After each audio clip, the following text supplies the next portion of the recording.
thank you all for coming along this evening. My name is Danny Alexander. I'm the MP for Inverness Engineering at Libdum and Strathspey and the Chief Secretary for Treasury. The purpose of the meeting this evening is to, for myself and Kate, who I'll introduce properly in a moment, to talk about what we believe is the case for Scotland to stay as part of the United Kingdom. We'll speak for a few minutes each to start with, and then have plenty of time for questions and comments and discussion. This is one of a series of meetings that I'm doing and that we're doing with Better Together over the next few months across the Highlands to try and take the argument directly to communities all around the north of Scotland.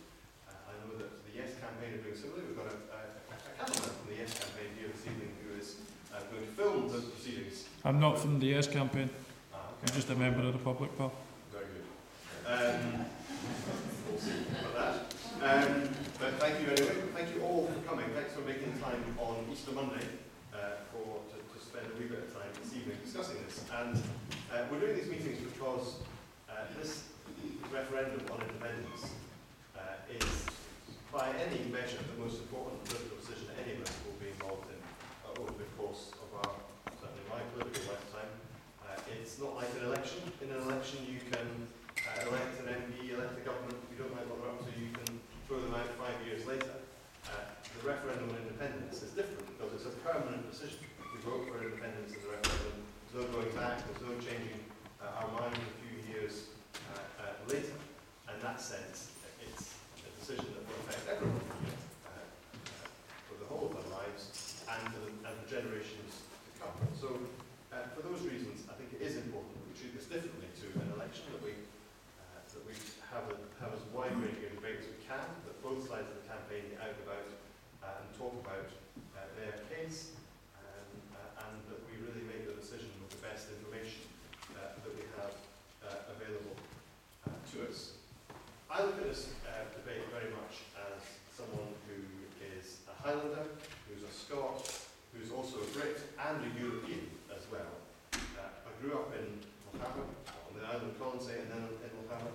I've been the MP for this area since 2005, and since 2010 been part of the coalition government serving as Chief Secretary for Treasury, so also have a strong interest in the financial and economic arguments around this. And I'll talk a wee bit about those just now, and then hand over to Kate to make some of the other arguments, make some of the other points, and then have the discussion, as I say. Basically, though, I come at this as a liberal. Liberalism is a philosophy that believes in breaking down barriers between peoples, breaking down barriers between communities and countries. Nationalism is a philosophy that is about building barriers up.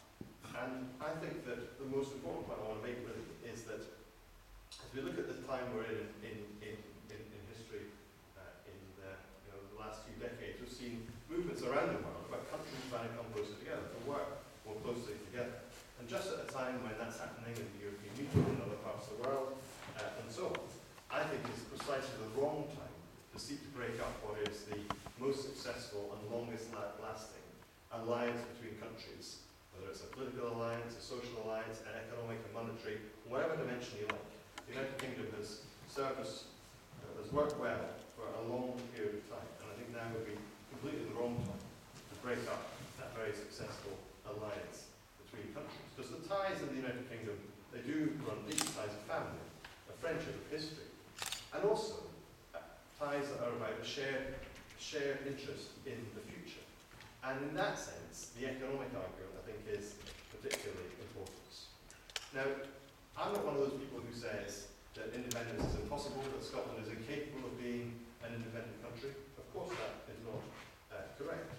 But nor do I think that anyone who advocates independence should pretend that it will be an easy journey to make. I think it is something which is risky, which is dangerous, which is very uncertain, and crucially, in which we would cast aside some of the things that have helped support the prosperity of Scotland and of the Highlands for many, many decades.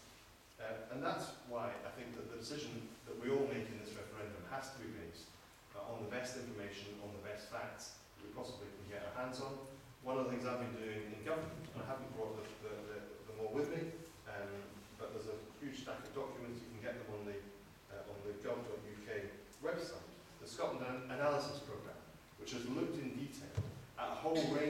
aspects of how Scotland benefits from being part of the United Kingdom and what the issues that independence might raise would be, starting with the legal analysis, the legal position, which of course, as you know, is that, come in, take a seat, you're very welcome.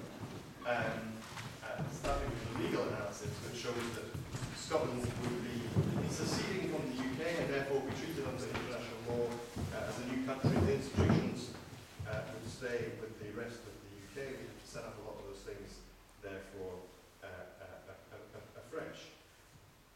But looking from an economic perspective, I would say that the country, Scotland, and the rest of the UK, we've been through an incredibly difficult set of circumstances economically. The financial crisis that we had back in 2008 was hugely debilitating to our economy. It's taking a long time to recover from that, but we are making progress now.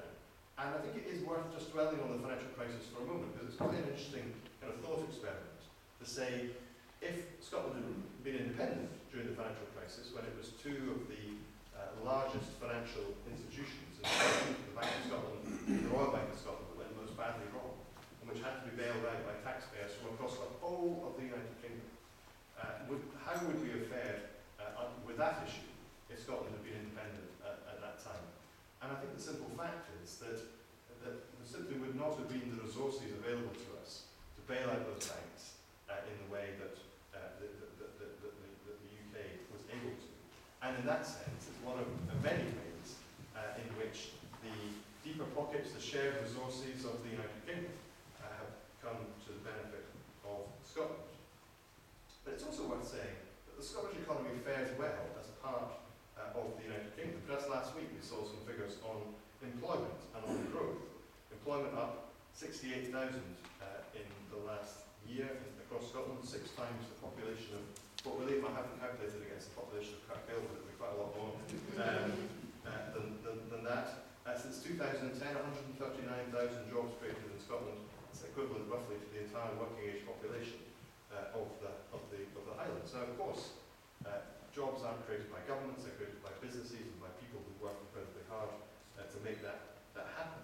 But it is also important to have the right environment for job creation, the right environment for businesses, the right environment for that economic success, which generates the wealth that we all rely on, not least for funding the public services that we need.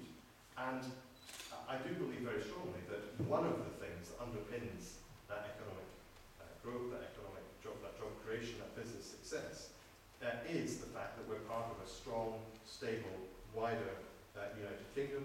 Businesses can trade simply across the United Kingdom. We've done some analysis looking at that very question about trade, which shows that if we had an international border on this small island of ours, that it would reduce our GDP by about 4%, costing every household in Scotland about £2,000.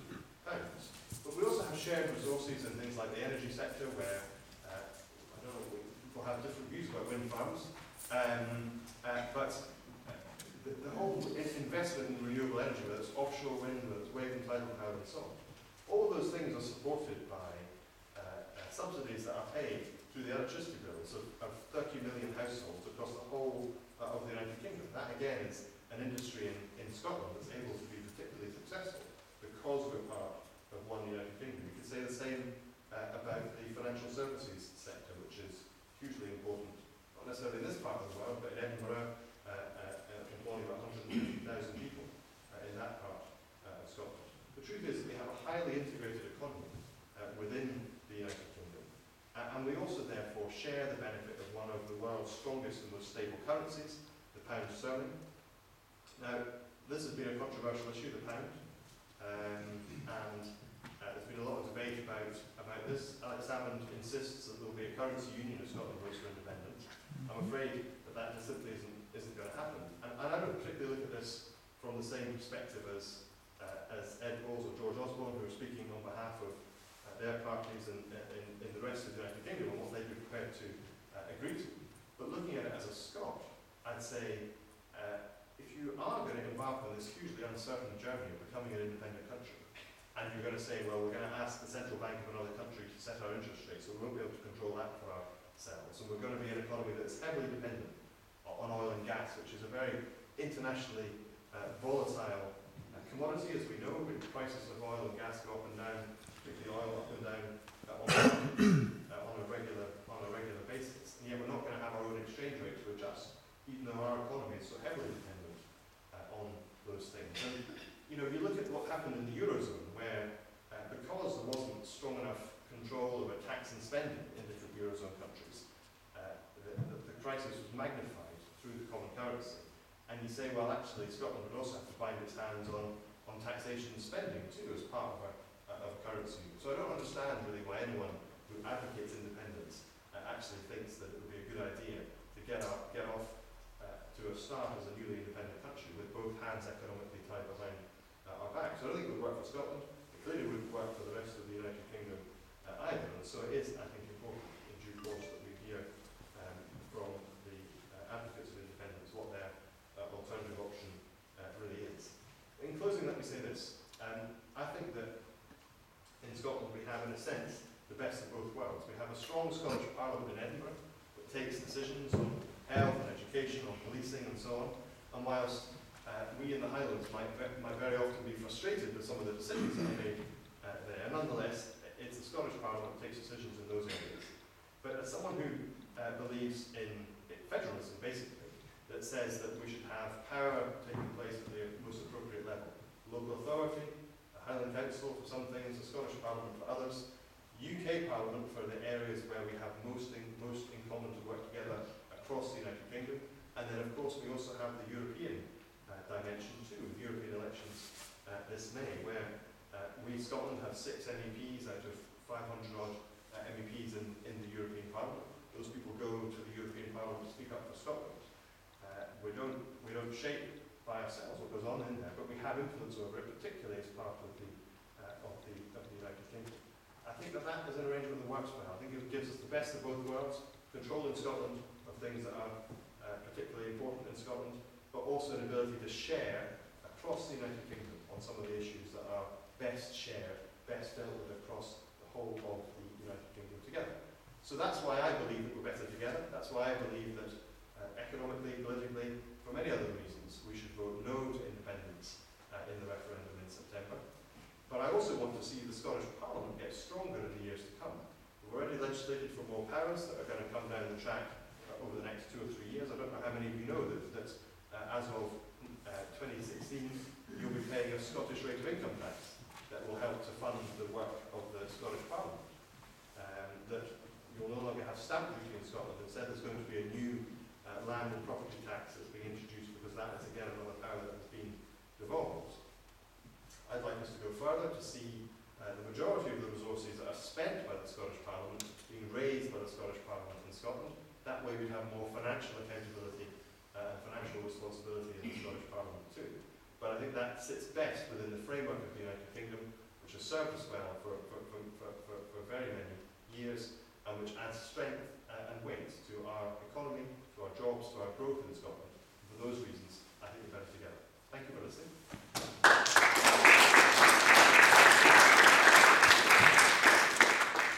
And now I'd like to introduce Kate Stephen. Kate is Highland Council for the Culloden and Artesia ward.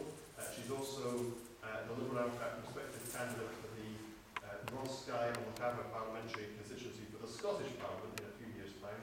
But it's here very much to speak on her own behalf. Welcome to be here, and it's really, I appreciate you all coming and turning out on this night. It must have been tempting not to. So, a lot of people have made up their own minds about how you're going to vote, and some people are very strong in the way they feel about it. Some people are so strong in the way they felt about it that they've taken their own leaflets tonight. So, some of my favourite people and some of people in my family are very keen on independence. And I absolutely respect these people. I'm very, very fond of them, and I respect their views. And I really hope that in this group we will be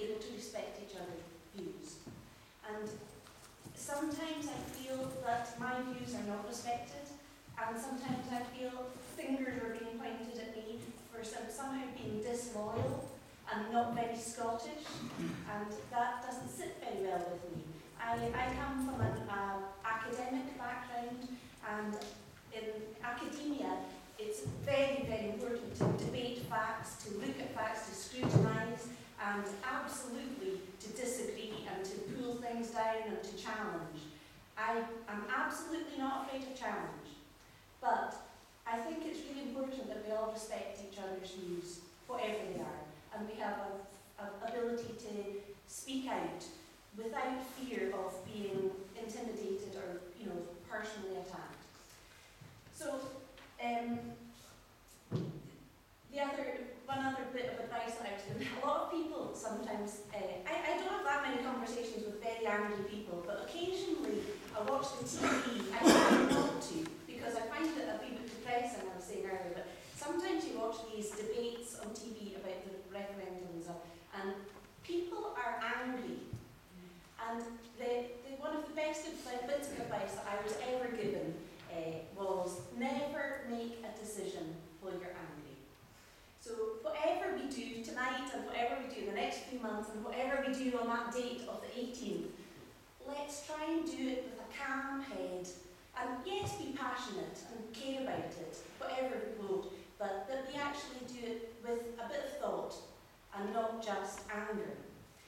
And I think sometimes it's very easy to store up anger about lots of things that aren't working well in the world, and to point the finger and blame whether it's the UK government, whether it's the Scottish government, whether it's the EU. And actually, we can keep on doing that whether we're in independent Scotland, whether we're in and out of Europe. There will always be people who point the finger and get angry and blame the state or the system. And I actually think that is not, sometimes that anger is so strong and there's revolutions and maybe that's necessary. But actually in our experience, I think most of the time, to actually make a change is by us getting involved and by us making a change in our own lives and in the influence that we have, and by becoming involved in whether it's the community council or the Highland Council or whatever. But sometimes it's actually being involved in a local group and volunteering, like the people who are on the committee for the running this hall. They are making a difference here. So that's my plea is that we respect each other, whatever our opinions, and that we're not motivated by anger, we're motivated by a calm head. So I was brought up in an SNP family, and as I say, many of my relatives are strong SNP and very, very keen on independence. Actually, one of my aunts was, her brother was the only SNP MP for years, Donald Stewart, and she's lovely. And I think he was a good man. So, so I've just got two things. I'm not on a mission. I'm not going to take a flag and face paint and wave a flag. I just have two opinions here that I'd like to share with you. I've got lots of other thoughts, and I'm happy, and hopefully we'll have some discussion later on. But my two opinions that I'd like to share. One is, I don't know if you guys, how many of you are involved in education? I know, not at further education or higher education, but in school level. Maybe some people are not that long out of it. It's great to see younger people here. But there's been a whole big change called the curriculum for excellence in Scotland. It's one of the biggest changes to the education system that we've ever had. And there's brilliant ideas and ideals behind it. And a lot of it, people all over the world will point to some of its ideals and say, yes, this is what education should be about. However, in reality, we've been working, not me personally, but in Scotland, we've been working towards this for many years, and it's been introduced over years, but actually last summer was when it really kicked in for secondary schools, and the change was actually made. And I've got one child still in secondary education, and it's not that the school's very good, but there's a lot of teachers that are really struggling with the whole system. There's a lot of exams that people didn't know what they were going to be examined examined on, so there was a real problem with how we were going to be taught that. So there was a lot of questions, and there's still quite a lot of parents I speak to who are really unsettled and not happy with the change, and they don't feel the change has gone well. Now, that's one thing. That's one change. It's a big change, but it's in one sphere of our lives, and actually we were planning this for a long time. And yet, if we all vote yes on the 18th of September, within 18 months, we are going to be having to change to become from our hundreds of years of integration to being separate.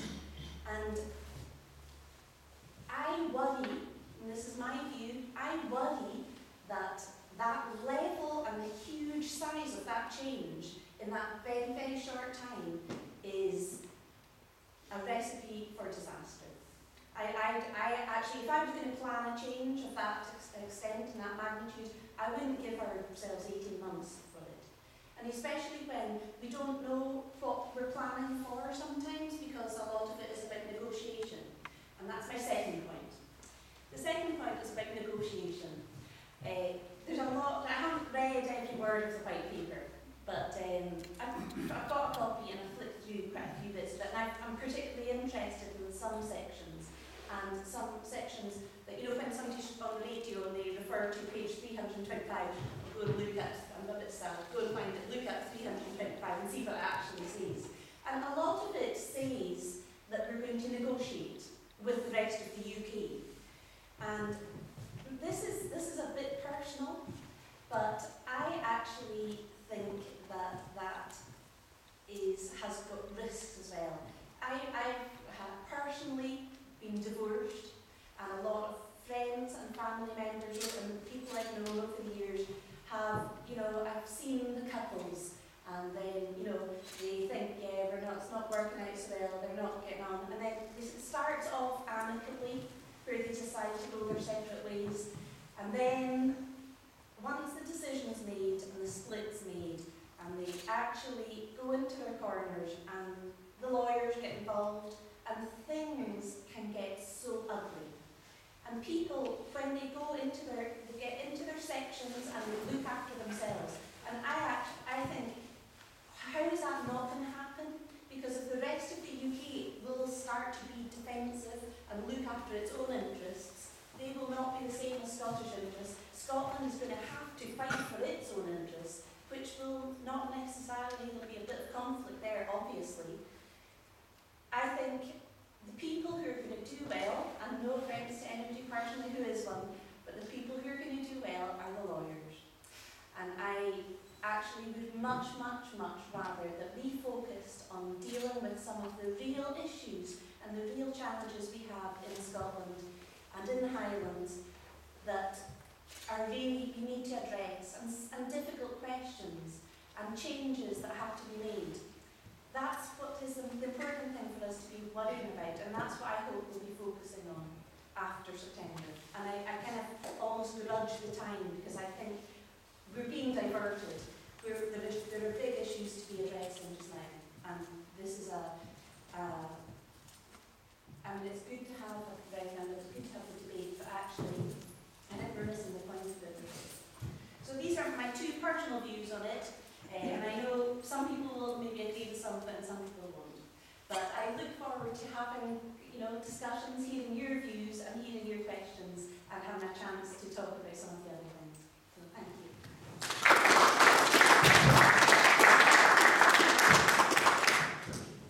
So we've got until about 7:30. Can I see hands for anyone who would like to ask a question or make a comment or whatever? Anybody? There's a gentleman here, and there's a lady here and a gentleman there. So why don't we, we'll do one at a time, and then we'll come from them afterwards. So yourself, sir, first of all. Originally, the SNP, or Free State Scottish Government, we're going to have two questions, yes or no, and the devolution max. And I understand it's Cameron who stamped on the second option. But the indications are that the vast majority of the Scots would rather have devolution max. let's try the water in a sense. Let's go so far, but leave ourselves with room to manoeuvre. It's a much more practical solution. Is there any chance that Cameron will see sense and allow that second question? So I'm not sure that a second question was ever formally put forward, but it may well have been. I wasn't part of those discussions directly. But of course, independence is one sort of question. Do you want to be a separate state? It's a very sort of fundamental categorical decision. It's not the same as further devolution or more home rule, which is the way I would prefer to call it. It's a different sort of discussion. But I would like to see, like you, I would like to see considerably more devolution to Scotland. My party, the Scottish Liberal Democrats, we've put forward some detailed plans. David Steele chaired a commission and then Ning Campbell took it on, which suggested, as I was saying at the end of my speech, considerably greater devolution, particularly of financial powers, because I think that one of the things that as a party we've said is that we think that there needs to be more of the money that's spent in the Scottish Parliament raised directly by the Scottish Parliament. That would give a greater sense of financial accountability. It would also be a big step towards the kind of home rule that we've always, as Liberals for a very long time, seen as the objective. We've also said, incidentally, that we'd like to see more devolution within Scotland. One of the things that's happened over the last few years is we've seen power after power taken away from communities, taken away from us in the Highlands, and operated in Edinburgh instead. And so I think that, as well as saying within the United Kingdom we'd like Scotland to have more power, we'd also like some of that power to be passed back from Edinburgh to the Highlands and Islands, to other communities around Scotland, so there can be more local autonomy within Scotland as well. As to the other parties, the Conservative Party will have to speak for themselves. I'm told that they're going to come out with their own ideas about further devolution in the next few weeks. The Labour Party have already put out their own plans for further devolution. They did so a couple of weeks ago. So I suspect by the time of the referendum there will be clear propositions which will overlap quite considerably, I would hope, though I don't know that, that would give people a clear sense that voting no to independence is not a vote for the status quo, but because every political party in Scotland would then like to see, well, I don't know what the SNP would say about this, because they obviously want independence. Every political party within Scotland would be putting forward further devolution. But I think that question can only really be settled once we've decided, do we want to be part of the UK at all? And that's what, in a sense, this referendum is all about. Do you want to add anything? At a discussion a couple of years ago, before it was all decided, it was at the Libdum conference in Inverness, and it was really interesting because quite strong opinions on both sides. Should there be two questions? Should there be one question? And I wasn't too sure which way it should go, but since then I was involved in Highland Council elections, and that was quite fascinating actually, because I went to see, when you're being voted for, you're allowed to go and see the papers and the counting and stuff in the big hall in Inverness, and then you can see all the spoiled papers, and it is amazing how it can be easy to get it wrong, and we think a lot of people spend a lot of time thinking about stuff like that, but a lot of people are busy, they just want to go in and tick the box, and I think fingers were burnt at that election. Was it the previous Scottish election where it was the first time it was done electronically, and then we were voting for, was it the council and for the Scottish Parliament at the same time, and it's been analysed today, but I think people just got confused, and so I think this is too important a thing to allow, it's really to try and make it as absolutely clear and straightforward. And part of the discussion was, what is Devo Max? And nobody actually had a specific definition, because different parties would define it in different ways.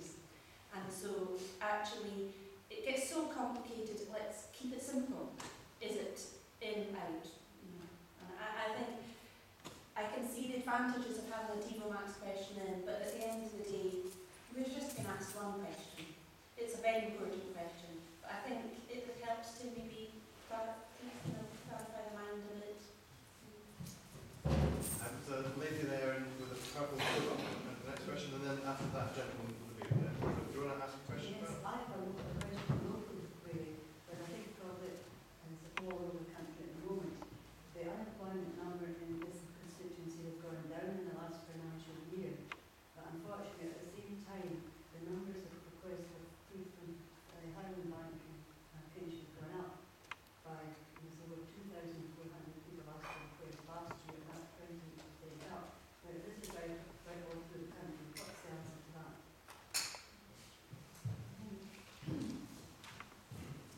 It's awful. And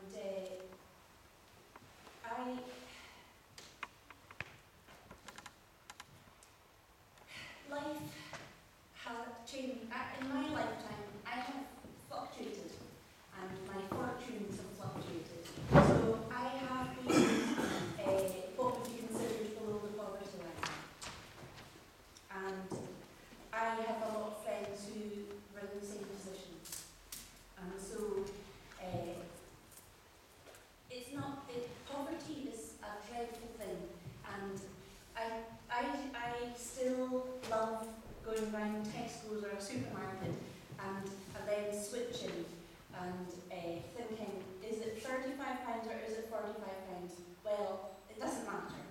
Whereas there were times in my life where that absolutely mattered. And I couldn't afford to be so carefree about that decision. And I would be choosing between things I was going to buy. So poverty is much wider than food banks, and there's inequity in our society where a lot of people are struggling, and a lot of our poverty in society has been hidden for years because of debt and paying for things from credit card, and so the food banks, I think, is a very visual way of it. And I think we will always face situations in life where some people are in crisis, and I'm glad that food banks are available to help people.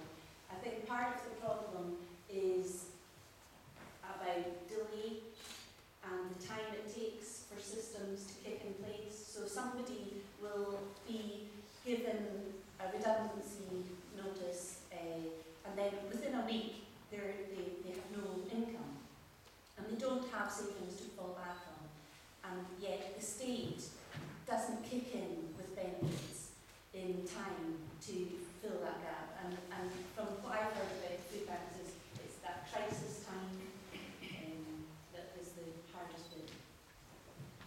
I would just add, I agree with a lot of what Kate said, that in the end, the best way to tackle poverty and the best way to tackle the issues that you raised is to get more people into work, or benefits into work, is to make our economy stronger so there's more money to go around. And unfortunately, given the economic circumstances we've been in for the last few years, that's something that takes a lot of time. It takes longer than anybody would like. But we are seeing, as you said, we're seeing the unemployment number coming down, more people getting into work. Still, there are too many people in this community who are unemployed, and so we need to keep taking the steps that we can to create jobs, to support businesses, to create jobs, and to enable people to get into work. I think that's the right mix. I've spent time at the food bank in Inverness. I've got a huge amount of admiration for the work that they do. And Kate's right, sometimes the issues are very individual, very personal ones. Sometimes it is about delays in the benefit system, and those things need to be sorted out. But I think it's a very important question, and it's interesting to note that in countries like Canada and Germany and other rich countries like the UK and like Scotland around the world, that those countries are also seeing a substantial increase in the usage of and the availability of food banks to deal with some of those crisis issues. You had a question. Yes,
the highest possible credit rating.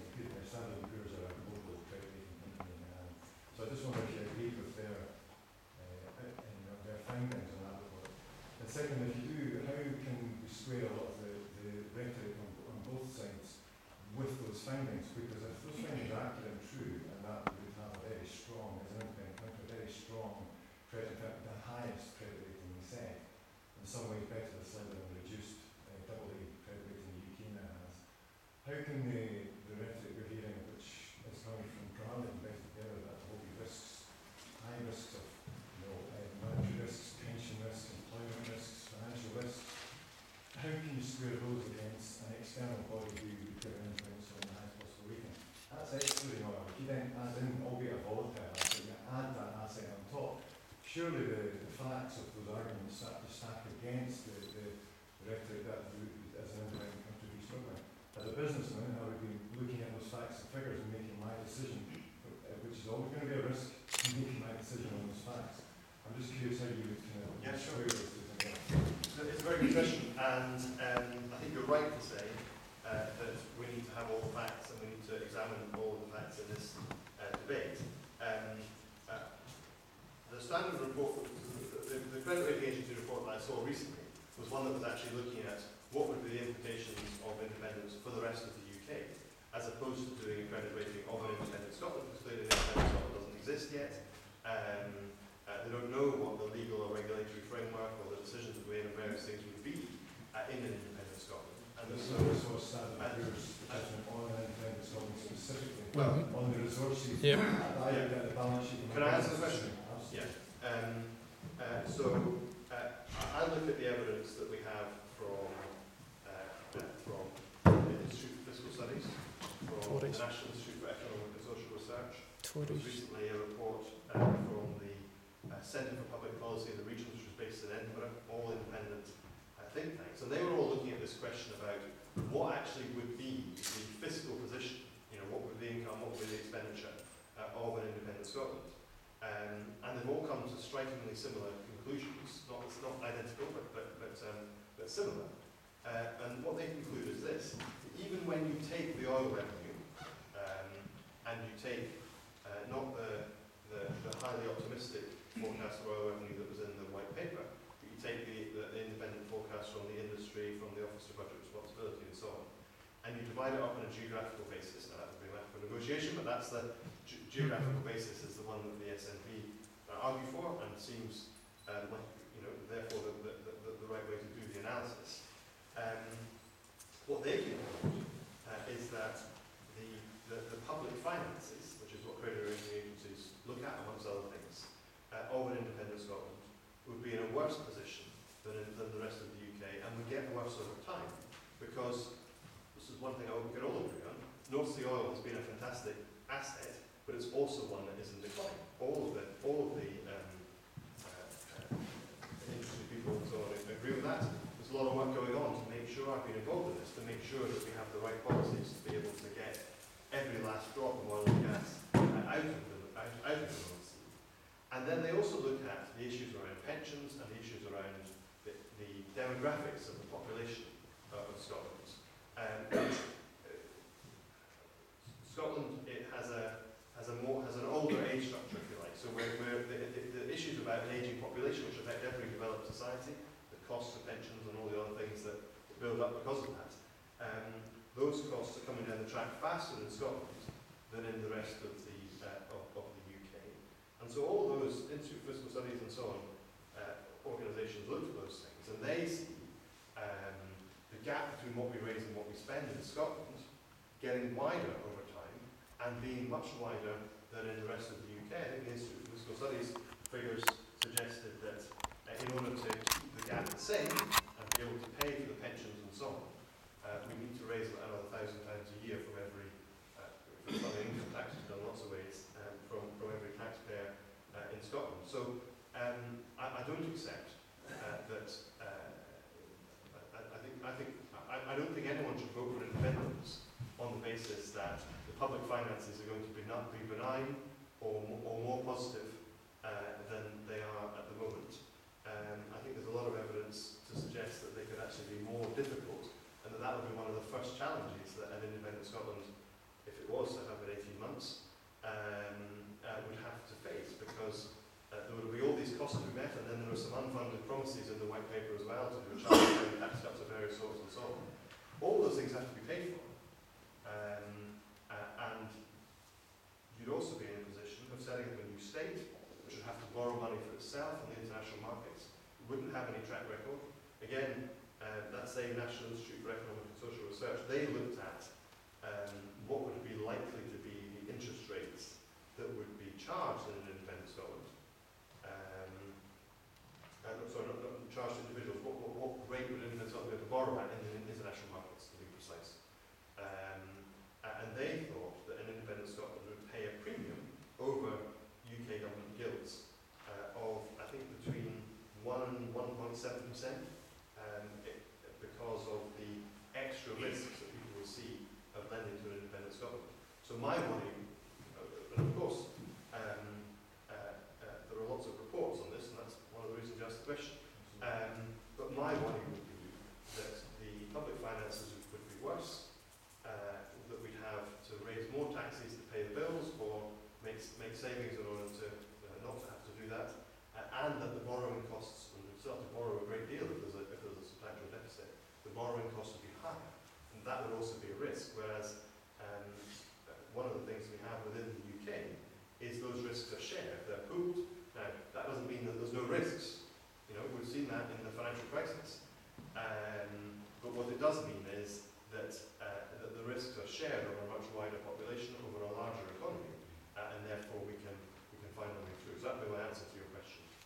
Can I just have one very something? Well, there's quite a few other people come in, but yes, I brief don't one. know if it's sort of in the interest of accurate factual information. I looked into that, and you're hypothecating on the financial figures of IFS and everyone else based on the OBR's other reports. But they're one out of 5. There's 4 other. I've looked into all the figures. There's another 4 bodies, all estimate much higher revenue income from the OBR. But you're planning and basing your assumptions of the IFSs, amongst other bodies, on the OBRs. Who I believe was accused of being a government body by one of your opposition parties about 5 years ago. I'm just concerned, I just need facts and figures, and when you're planning on the lowest, the most highest risk figures rather than a broad spectrum, I feel it's not an accurate reflection. Well, the OBR set up to be an independent watchdog on the public finances, precisely so that politicians can't fiddle the figures. I mean, there were accusations in the previous Parliament, I think just about accusations on occasion, that the economic forecasts were fixed to suit the agenda of the government, as opposed to the government having set its policies on the basis of the best independent forecast available. That's what the OBR is there for. It's not influenced by any politician. It is a completely independent organisation, and so that's why they've been set up to do that job. They produce these forecasts twice a year. Anyway, I've talked a lot. I don't know, Kate, if you want to come in on that one, or should we move on? Won't be so technical, but it's two things that you mentioned. One is about risk and stability, and the other thing is about the credit rating. And that's one company, and that's a positive thing. But my understanding of the whole thing is it's about confidence. So the credit rating is about confidence that you're able to pay the money back. And with, obviously a new country won't have the track record. It will have something of a track record from being part of the UK. But that's very difficult for a lender to have confidence. So I think there's a logic in terms of, that's very positive if somebody has such confidence, because of the economic mix of independent Scotland. There will be others who won't be so confident, and so I think it's nice to know that there's one company that are confident, but there are many others who won't be. And the point about risk and stability, for a lovely world if we could have it. And I sympathise with you as a business in planning ahead, but when I look back at the last 5-10 years, what change there's been in society and what fluctuations. The economic crisis was just a I mean, I think sometimes we've got acclimatised to it. It was absolutely massive. What about the geopolitical stuff that goes on? I mean, wars and rumours of wars. I mean, we do not live in a stable world. And it's very, I mean, and you cannot get people, either politicians or economists, and I'm sure bankers are the same, about predicting the future. So, I mean, there is no absolute certainty, whatever way we vote, about what the future is going to look like. My personal opinion is that the UK has some level of stability. It's not huge, but it's better than a tiny little country by itself. But that's my personal opinion. There's a chap with red hair there. We'd like to take it in. That's like right. I was saying yourself, I just came here to get informed, and it was interesting hearing this gentleman and yourself talking about that, because obviously it's something that I was not aware of these facts before. So you're saying that there's what's it called? That made up this report? Standing And up they there. shoot this was us. Right, and that was made on by the Standard and Poor's are an international credit rating agency. but what was the 4 out of 5 then? There's 5 oil-based industry bodies, OBI, one who produce. I would recognise that, must say. There's statistical analysis, and you can find it if you Google it. Mhm. You can find 5 different projections of the revenue and potential earnings through. If you go to Wings Over Scotland website, you'll get all the information. Right, okay. So just because that was, because like, you know, you've got to be careful, obviously listen to politicians. It's good that there's like these institutes out there that are putting forward these studies, but to me it sounds like if there's 4 saying one thing, and then there's one saying the other, and the government goes and uses the one, that's, I mean, even if that one isn't controlled by the government, you know, that sounds like a sort of case of cherry picking. But what I would say is beware. Beware of all politicians and beware of all websites. I am very interested in health information. I don't have a And website. The way that health, more and more people are using the internet to find health information, and it's extraordinary the variety of quality of health information you get on the internet, and the range of absolute nonsense that's on the internet is quite So remarkable. are those 4 just No, I'm just saying it's very important that if you look at where you're reading your information, look at who's writing the Well, information. definitely. What she's trying to say is believe the government and believe the biased media in Scotland. Don't go looking for yourselves. That's basically what she's saying there. I don't recognise this claim about there are 4 other organisations. When I talk to people in the industry, which I do pretty regularly because we're working to try and help them to get more investment and get more oil out, I don't get much sense of scepticism about the OBR's forecasts. Certainly from memory, and I don't have all the figures in front of me, so unless this gentleman has them all in his mind. That's a great thing, so.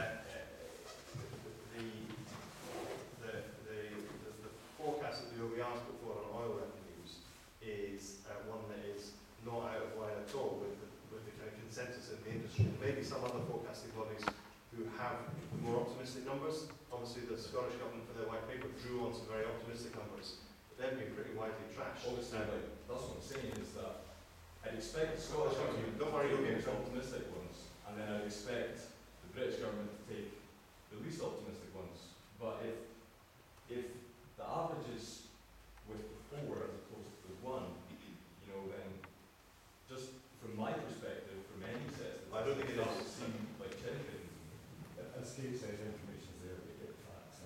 Don't believe everything you read, corroborate it, double check it. Right. Mhm. And the lady behind you behind the gentleman with the beard had a question, and then we'll come to the chap with the camera.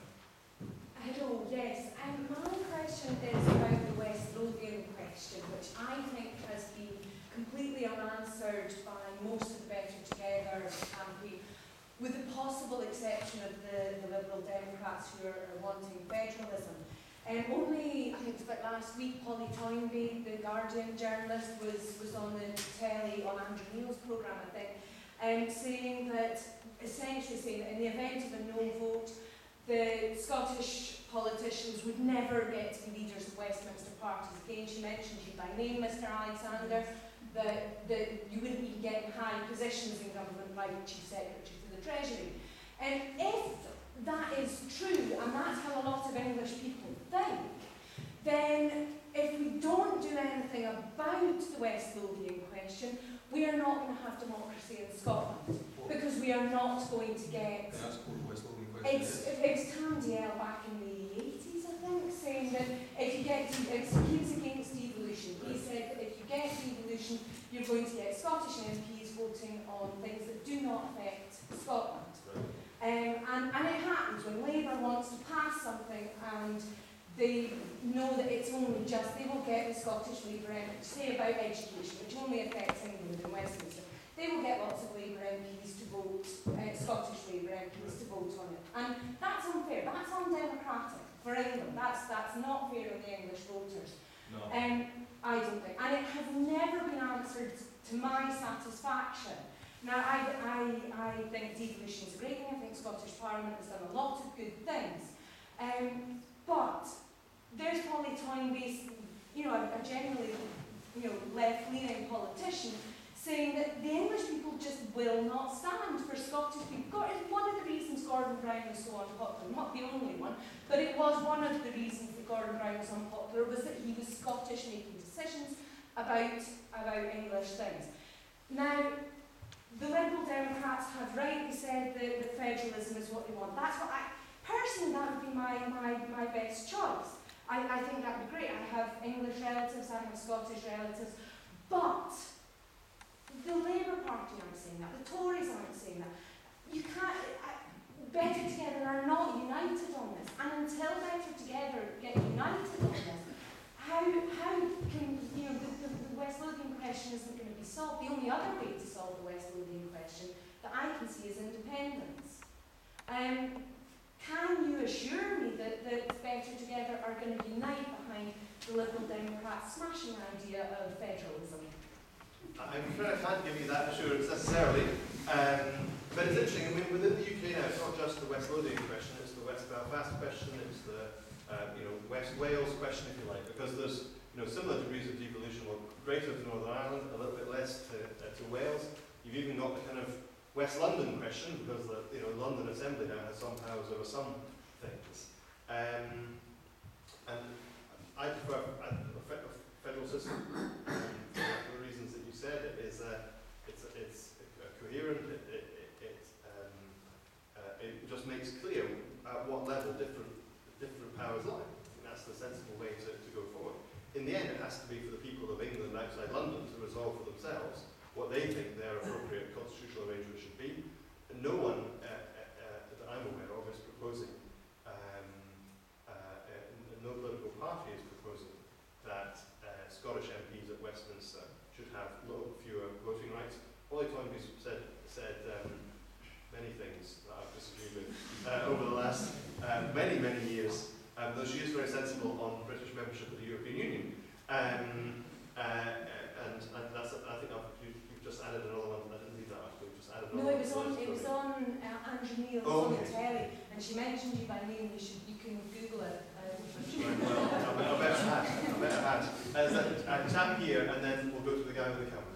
Chap here with it. Yes, I also come from the business community. I'm director of a local business employing 140 people. I was originally a no, and I've kind of done a lot of research into it, trying to find out, so at least Kate suggested, just that's the business man in me, and I've basically gradually moved towards a yes all the time. But I think part of the problem with the message for Better Together is that there's a lot of one-sided statistics being quoted with inference that it's only a problem if we vote for independence. For instance, the oil revenue question, Danny, which you quite rightly raised, that's a problem for Scotland or the UK, regardless of which way we vote. Now, the inference from what you say is that Obviously the UK are going to keep subsidising us to the level of funding that we currently get, because it's not going to be a problem if we don't vote for independence. Can you say that you will definitely be able to guarantee that our funding won't change if we vote to not be independent? So firstly on the oil revenue, what I'd say is, you're right, everyone agrees that the oil revenue is declining and that is a problem. The reason it gets mentioned in this debate is of course that if the oil and gas sector is what about 1% of the UK economy, 1 to 2% of the UK economy, obviously declining. If the oil and gas sector was supported in Scotland on its own, it becomes 10 times that as a share of the economy.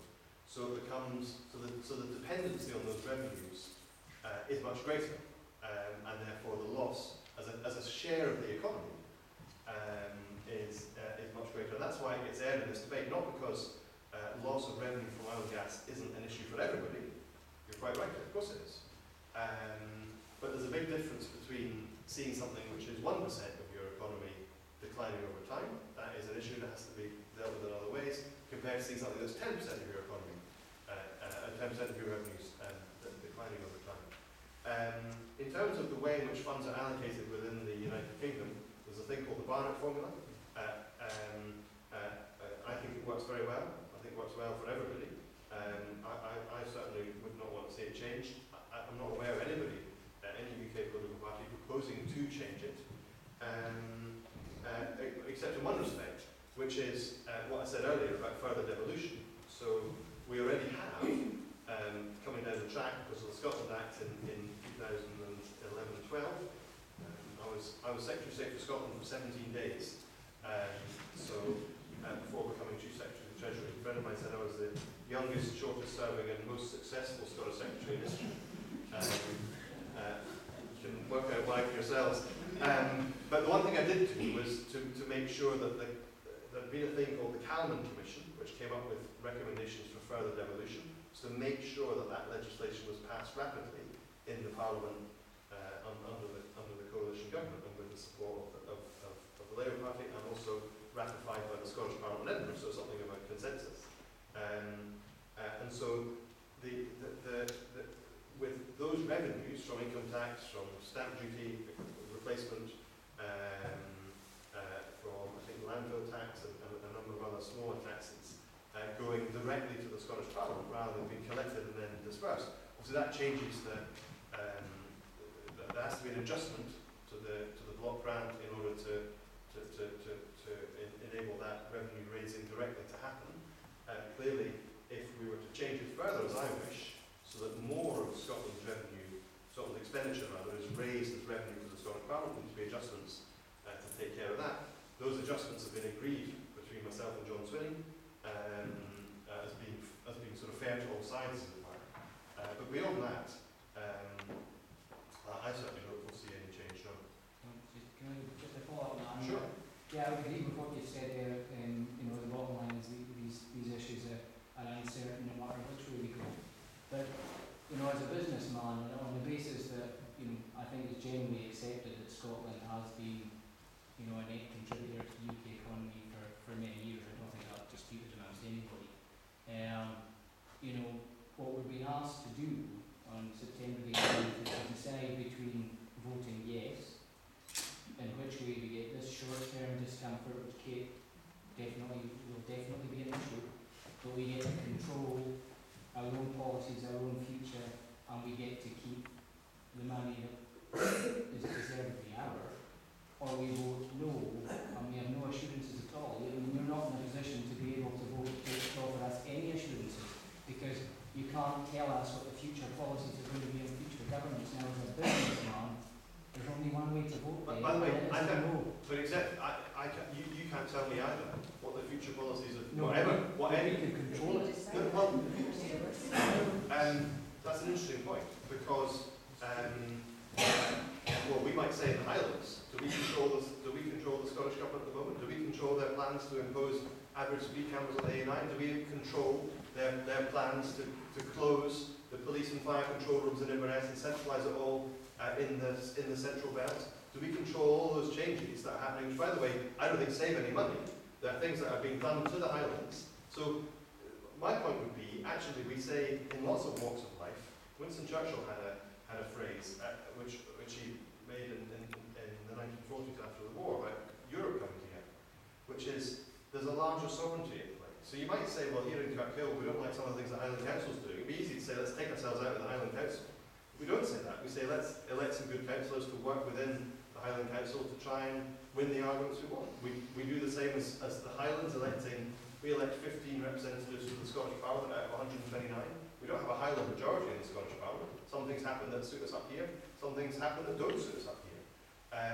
We send representatives to Westminster to argue our case. We send representatives to the European Parliament. We have 6 MEPs out of over 500. The same logic would say we should withdraw from the European Union, and we should withdraw from the United Kingdom if all we want is control. But what you lose is the benefits you get of being part of a larger role, the shared sovereignty coming together to. Could you name some of the benefits? What are the benefits? That's what I'd like to know. Okay. All right. You Well, just say, we keep hearing about the benefits of being under the broad shoulders of Westminster. Yeah. What are the benefits? I will come to that. I will answer that question, but this gentleman at the back has been trying to get in for a while. I just asked, what are the benefits? You know, you keep going on about these benefits, but nobody ever explains them. You know, you keep going on about a positive vision, but all we get is scare stories. I said quite a few benefits You know? in my opening remarks. And then, sorry, Kate. Never heard one. Benefits in terms of our economy. Our economy is stronger. There are enormous parts of our economy. The financial services sector, which employs 150,000 Scots, the energy sector, renewables, oil and gas. These parts of our economy, which are supported by being part of a wider United Kingdom. So we have more jobs.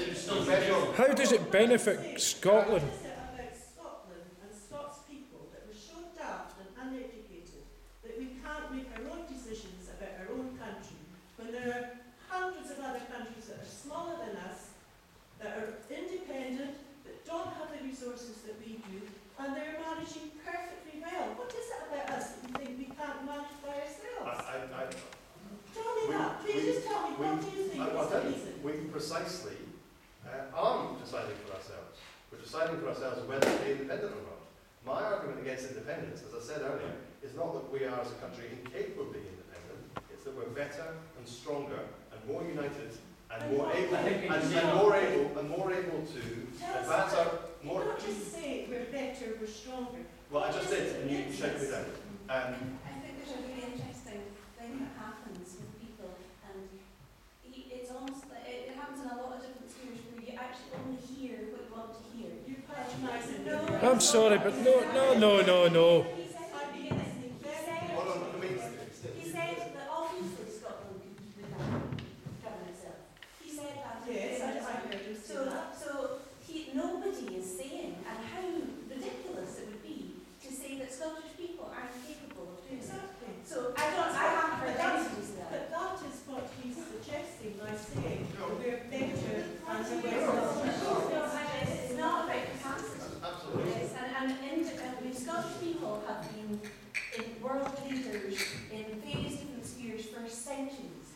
And, you know, I'm very proud about our heritage. And we've had prime ministers and we've had world leaders in other countries. So there's never any question about the capacity of individuals in Scotland.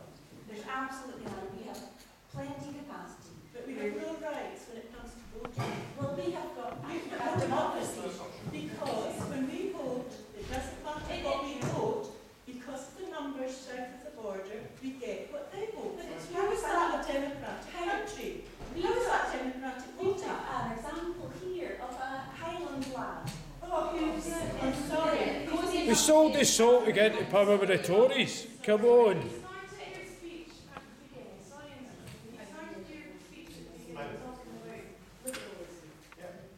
A major part of liberalism is political representation.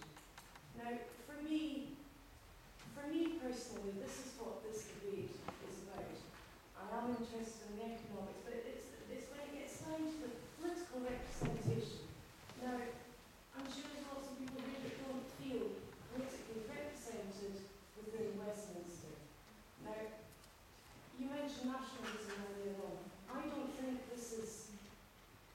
nationalistic thing, and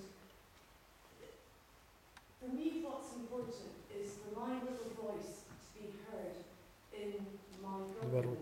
And at the moment, my national government is in Westminster.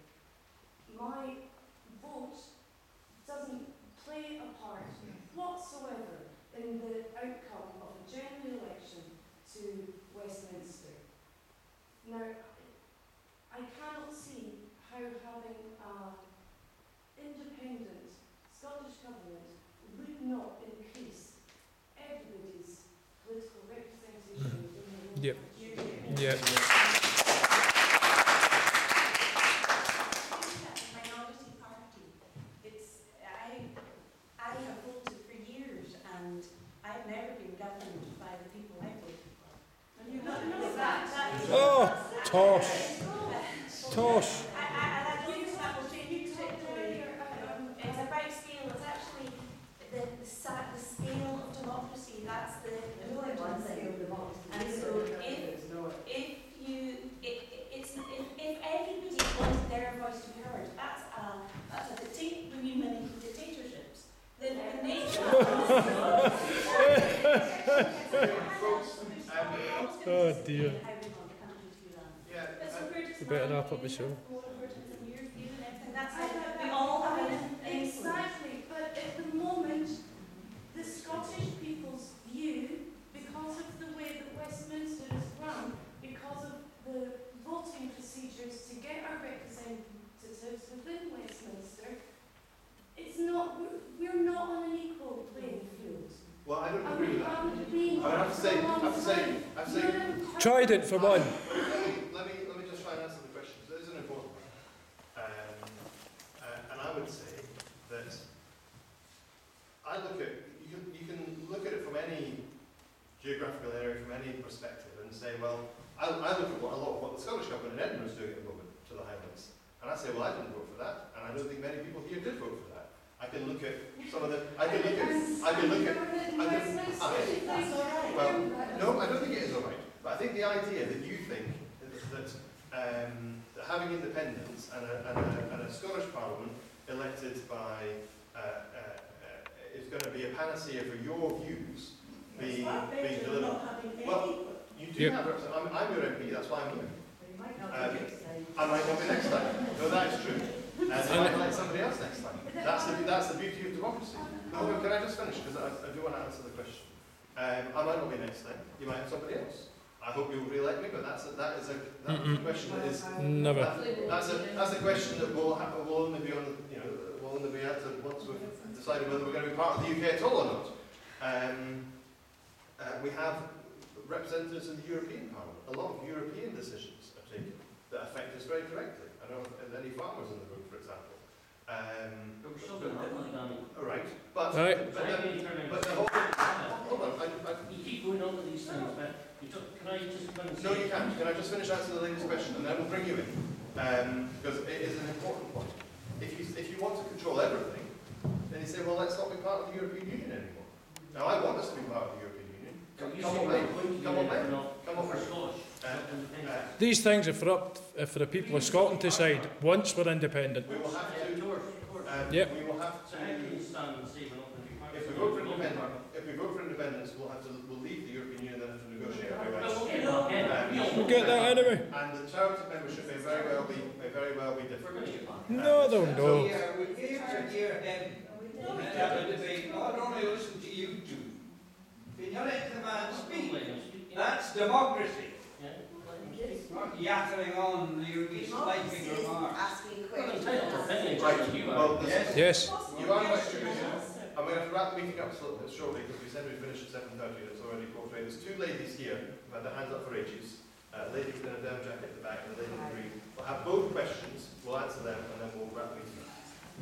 I, like probably a number of saw at one point voted no, been sat on the fence for long enough, and I'm firmly in the yes camp.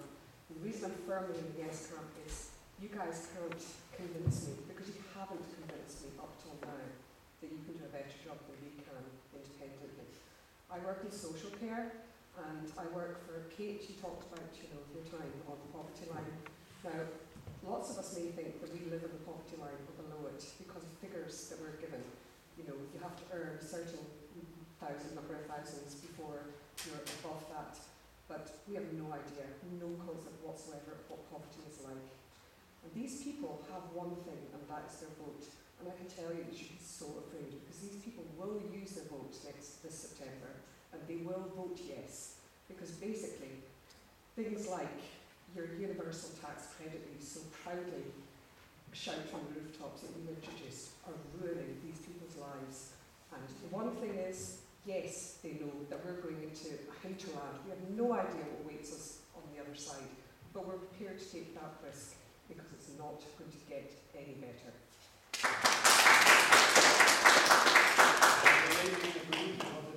We have an EU Parliament, we have a Westminster UK Parliament, we have devolved parliaments in Scotland, Wales and Northern Ireland. Why haven't the English been devolved? Because there's no Parliament for the English, for the English only policies. So there's something wrong, it's not fair in politics why the English haven't been involved. So the only way to devolve them is to vote Scottish independence. I'm all for an English Parliament. For the English, run by the English. Go first, and then I'll wrap up. Well, that's been looked at I'm sorry, we're going to have to finish. for ages to devolve governing as close to the base where the decisions can be made as possible. And sadly, just go back on it like English tuition fees? the English rule for federal, there's not, they don't want it. Or they haven't the last time they got the chance to vote for it. So, you know, if that's democracy, I think it would be better for them to have their own parliament, an English parliament, and maybe even more regional than that. Vote yes then. They haven't voted for that. I mean, why is Westminster so afraid of It's the really, Scottish? it's The funny. Scottish, why are they so afraid of it? It's like earlier when you were talking about... Sorry folks, we'll just have 2 questions, 3 now. So I'm going to answer those ones, I'll try to, and then we're going to wrap up the meeting. So we said to people when we started, we finish at 7:30.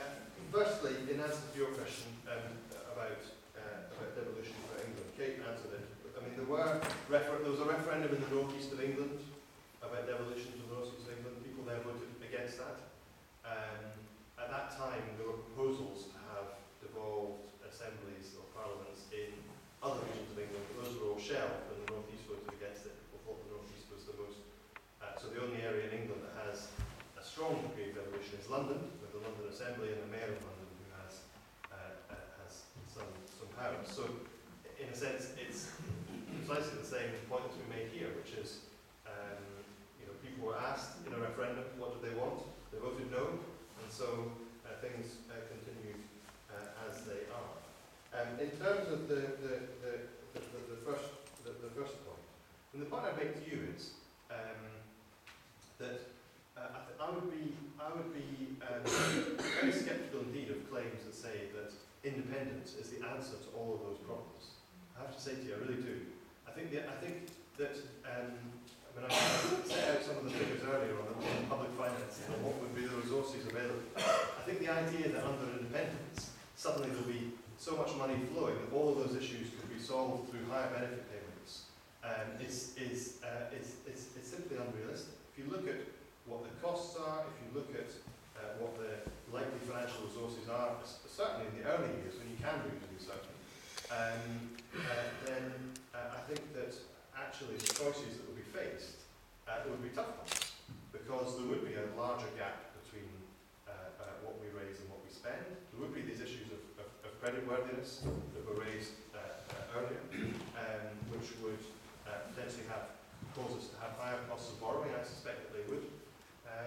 Whereas I think this is not about anyone being afraid of independence. This is about actually people in all parts of the United Kingdom. I feel it as a Scot, but other people have spoken. Carwyn Jones, the Labour First Minister of Wales, was in Edinburgh a few months ago, making his argument about why he felt that he preferred to have Scotland staying as part of the UK. I think that I see the United Kingdom as a family of nations. And yes, we have disagreements and we have different views on things. If we're a family, we're the black sheep. Aye. The larger partner robs the weaker one all the time, basically. I don't, well, mean, look, you're entitled to that view. I don't share it. I actually think that Scots shape a lot of what happens within the United Kingdom in different parts of the United Kingdom. And that's a good thing. And we gain from being part of a larger whole, we gain from being part of a How do we gain? stable economy, we gain in terms of... But what kind of gains do we get? You keep telling us we gain and we get this and we get that, but what is it? What do we get? I've said repeatedly, we gain economically, we gain in terms of jobs, we gain in terms of employment, we gain in terms of business success. Well, considering Scotland's outperforming the UK in jobs and employment and unemployment. The financial resources that we have available to us. Those are all things that, as part of a wider United Kingdom that has deep pockets where we share resources, those are all things that help make Scotland stronger. It helps make the rest of the United Scotland being in the UK helps make the rest of the UK stronger too. That's because we're subsidising the UK. We subsidise these every year. That's why I think we're better together. I'm very grateful to you all for coming along this evening. Thank you very much indeed for being here. Enjoyed the debate. I'm sure there'll be many more such debates. And I think what certainly from my point of view as a local MP, I'll be doing a lot more meetings like this one in different communities.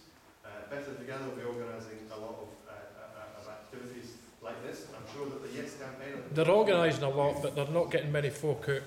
Well, I don't think that's true. Well, I could prove it to you. The Yes campaign will be organising, I'm sure, a few. I think it would be good to have a few independent community organisations hosting debates. And I look forward to being invited along to participate, which I'd gladly do if there are independent organisations who want to do that. Mr. Alexander, in the event on the 19th that the democratic will of the people has been to vote yes, will you as a Highland MP work in the negotiations for the benefit and favour of your constituents, or will, and possibly resign your position in the Treasury, or will you remain within the Treasury? There'll be no Scottish MPs in Westminster. Well, I work in everything I do for the benefit and favour of my appreciate the Treasury, conflict in of interest. In all ways. The negotiations, well, I believe it is to the benefit of my constituents to stay as part of the United Kingdom. That's why I'm arguing that case so powerfully. In What happens? Scotland, would you run for Scottish government? Who knows? I haven't spent a lot of time planning ahead what I do in independent Scotland because I'm trying to persuade people to vote to keep the UK together. Thank you very much indeed.